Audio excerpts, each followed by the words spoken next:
الحمد لله وكفى والصلاة والسلام على سيد الرسل وخاتم الأنبياء أما بعد فأعوذ بالله من الشيطان الرجيم بسم الله الرحمن الرحيم فإن آمنوا بمثل ما آمنتم به فقد اهتدوا وقال النبي صلى الله عليه وسلم أصحابي كالنجوم فبأيهم اقتديتم اهتديتم صدق الله العظيم۔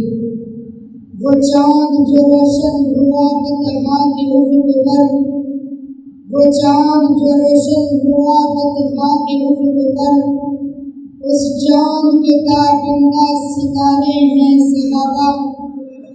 ملت کو ذرا بیدار کو ہونے دو، ملت کو ذرا بیدار کو ہونے دو، ہر قوم پکارے گی ہمارے ہیں صحابہ۔ میرے انتہائی واجب الاحترام معزز مکرم اساتذہ اکرام و طلباء اکرام، السلام علیکم ورحمۃ اللہ وبرکاتہ۔ آج مجھے جس عنوان پر گفتگو کرنے کا موقع ملا ہے وہ عنوان مقام صحابہ کرام رضوان اللہ علیہم اجمعین کے مبارک عنوان سے عنوان ہے۔ کائنات کے اندر دو جماعتیں ایسی ہیں جو اپنی مرضی سے نہیں بنی بلکہ انتخاب خدا بندی ہے۔ ایک جماعت انبیاء اکرام علیہم السلام کی ہے، جن میں سے کوئی بھی نبی اپنی مرضی سے نبی نہیں بنا بلکہ جس کو اللہ نے منصب نبوت عطا کرنا چاہا اسی کو چن لیا۔ دوسری جماعت صحابہ کرام کی ہے، جن میں سے کوئی بھی صحابی اپنی مرضی سے صحابی نہیں بنا بلکہ صحابہ کا انتخاب اللہ نے خود فرمایا ہے۔ کسی کو بنو تمیم سے چنا، کسی کو روم سے چنا، کسی کو حبشہ سے چنا۔ ان تابندہ ستاروں کو چن کر اللہ پاک نے میرے نبی کے ساتھ جوڑ دیا۔ چنانچہ حضرت عبداللہ بن مسعود کی روایت سنن ابو داؤد میں موجود ہے، فرماتے ہیں کہ جب اللہ پاک نے تمام انسانوں کے دلوں پر نظر ڈالی تو سب سے پہلے حضور خاتم الانبیاء صلی اللہ علیہ وسلم کے قلب اطہر پر نظر ڈالی۔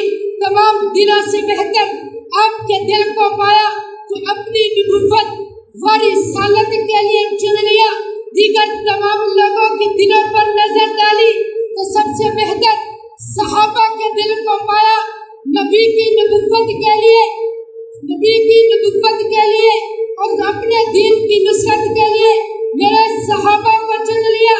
اور میرے نبی کریم نے بھی فرمایا ان اللہ اختارنی واختار لی اصحابی، اللہ پاک نے نبوت کے لیے مجھے چنا اور میرے لیے میرے صحابہ کو چنا۔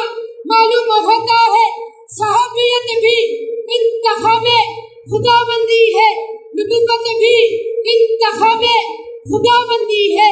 جب اللہ پاک نے میرے صحابہ کو میرے نبی کے ساتھ جوڑ دیا، پھر صحابہ نے یوں محبت کا یوں صحبت کا حق ادا کر دیا، سب کچھ قربان کر دیا، نہ نبی کی ذات کو چھوڑا نہ نبی کی بات کو چھوڑا۔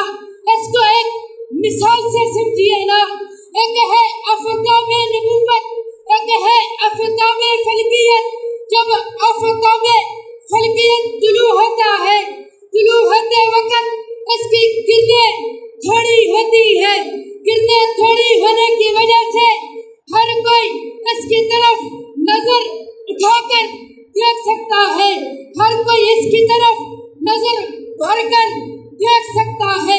جب اس کی کرنوں میں اضافہ ہوتا چلا جاتا ہے، جب یہ عین عروج پر پہنچتا ہے، اس کی طرف نظر اٹھا کر کوئی نہیں دیکھ سکتا۔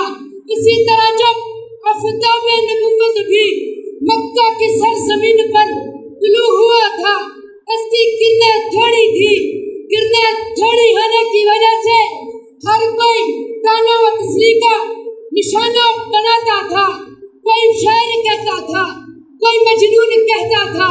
جب اس سورج کی کرنوں کی تعداد 1,24,000 کی تعداد تک پہنچی، اب اس کی طرف کوئی نظر اٹھا کر دیکھے تو اس کی آنکھیں نکالی جاتی ہیں، اگر اس کی طرف اب کوئی بازو اشارہ کرتا ہے تو اس کا بازو کاٹ لیا جاتا ہے۔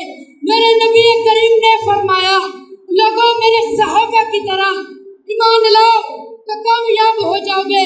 لوگوں نے جواب میں کہا، انؤمنو کما آمن السفہاء، ہم ان بے وقوفوں کی طرح ایمان لائے۔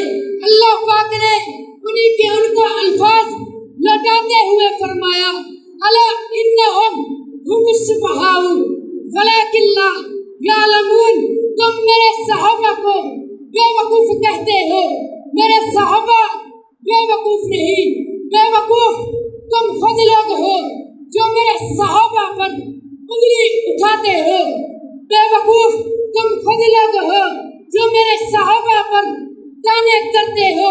آخر میں اتنا ہی کہنا چاہتا ہوں، اللہ نے زینت بخشی ہے، افلاک کو روشن تاروں سے، اسلام نے عزت پائی ہے، محبوب خدا کے یاروں سے، ہوتے ہو کیوں خفا، پوچھو تو صحیح ان نادانوں سے۔ تعریف صحابہ ثابت ہے قرآن کے 30 مقام